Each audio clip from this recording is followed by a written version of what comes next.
Magandang araw mga ka-Express Info. Merong malaking rason kung bakit dapat matatakot ang New Zealand sa Gilas Pilipinas. Unang-una, ay alam nilang napakahirap mag-sustain ng magandang percentage galing sa 3-point area. At tatalo nga ng Gilas ang New Zealand kahit na gumawa pa ang New Zealand ng all-time record in converted 3-point shot sa unang salpukan ng Gilas versus New Zealand. Their only consolation ay hindi maglalaro si Kai Sotto na isa sa mga solid contributors ng Gilas. Pero ang malaking tanong ay masustain ba nila ang kanilang historic shooting night?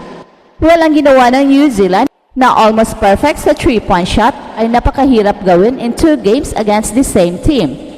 Dahil siguradong magkaroon ng malaking adjustments ang Gilas at ang injury ni Kai ay hindi makakatulong sa New Zealand dahil ang papalit ay si AJ Edo na isang magaling na pick and roll defender.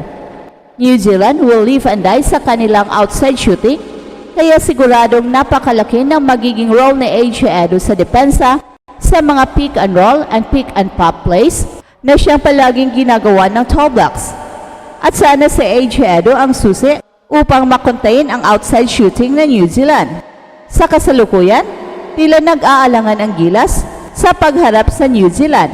Kahit na wala ang isa sa kanilang mahalagang manlalaro na si Kai, ang takot na ito ay hindi lamang sa pagkawala ng isang manlalaro, kundi dahil na rin sa natatanging galing at husay na New Zealand sa larangan ng 3-point shooting.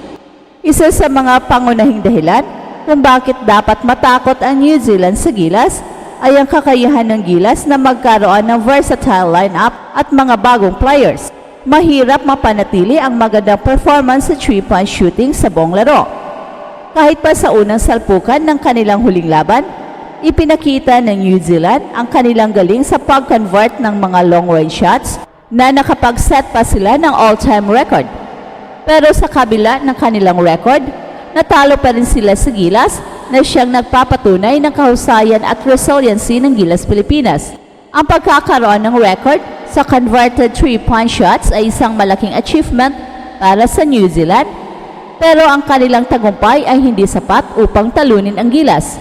Sa kabila ng kanilang malalakas na shooting displays, nagkulang pa rin sila sa mga aspeto ng laro na mahalaga sa pagtatanggol laban sa mabilis at matalinong opensa ng Gilas. Ang New Zealand ay isang kupunan na umaasa sa kanilang matibay na outside shooting upang makuha ang kalamangan sa laro. Sa kanilang sistema, madalas silang gumamit ng mabilis na ball movement at screen plays upang lumikha ng bukas na tira mula sa labas.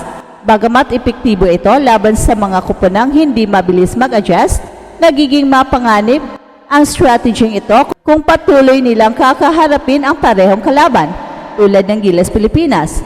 Kapag paulit-ulit na naipapakita ang parehong taktika, nagkakaroon ng malaking pagkakataon ang kalaban na basahin ito at maghanda ng mas angkop na depensa upang pigilan ang kanilang long-range shooting.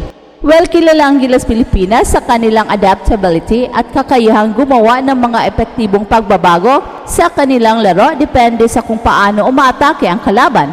Sa unang bahagi ng laban, maaring makahanap ng magandang ritmo ang New Zealand mula sa labas, pero habang lumipas ang mga minuto, asahan ng adjustment ng Gilas, lalo na sa pagbabantay ng mga shooters. Maaring higpitan nila ang closeouts, baguhin ang defensive assignments, o gumamit ng mas agresibong switching defense upang hindi basta-basta makakuha ng open shots ang New Zealand. Ang pagkakaroon ng mga manlalarong may defensive versatility tulad ni na AJ Edo, Dwight Ramos at Carl Tamayo ay isang malaking bentahe sa pagpigil sa outside shooting ng tall blocks.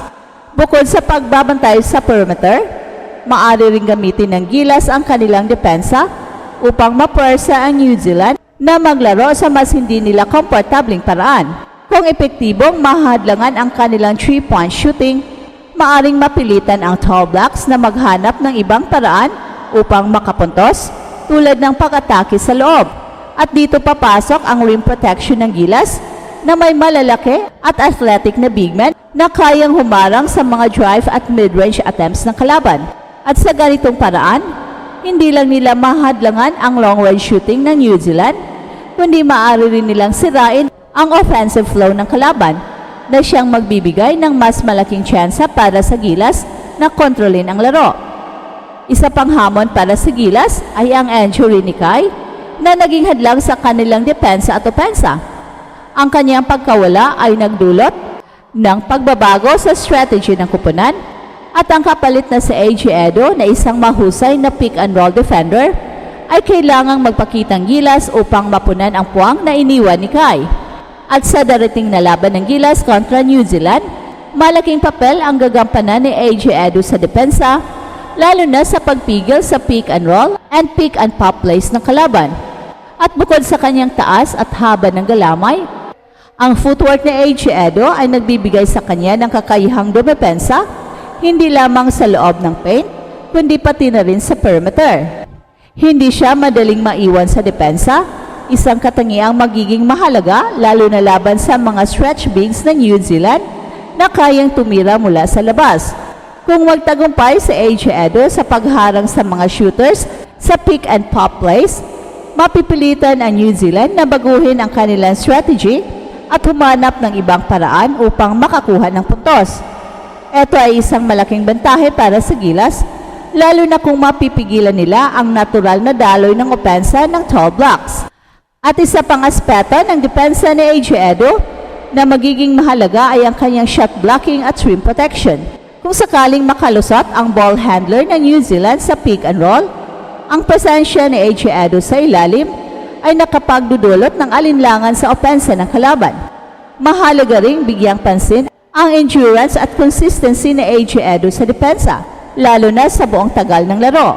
Hindi magiging madali ang pagpigil sa mabilis at sistematikong opensa ng New Zealand, kaya't kailangang mapanatili ni AJ Edo ang kanyang energy upang maging aktibo hanggang sa huling bahagi ng laban. Well, sa kabuuan, ang kakayahan ni AJ Edo sa depensa ay isang mahalagang asset para sa Gilas Pilipinas sa kanilang laro kontra New Zealand. Ang kanyang versatility sa pagbabantay mula sa paint hanggang sa perimeter ay makakatulong upang pigilan ang 3-point shooting ng kalaban. Hey, hey, hey! Attention mga kapatrol! Get ready for an epic giveaway! Once Express Info hits 150k subscribers, one lucky winner will win the incredible Oppo Reno 11F 5G smartphone. Here's how to join. Step 1. Subscribe to Express Info right now. Step 2. Like this video. Then step 3. Comment anything good and positive about our idol Kai Sotto. Super easy. Just subscribe, like, and comment.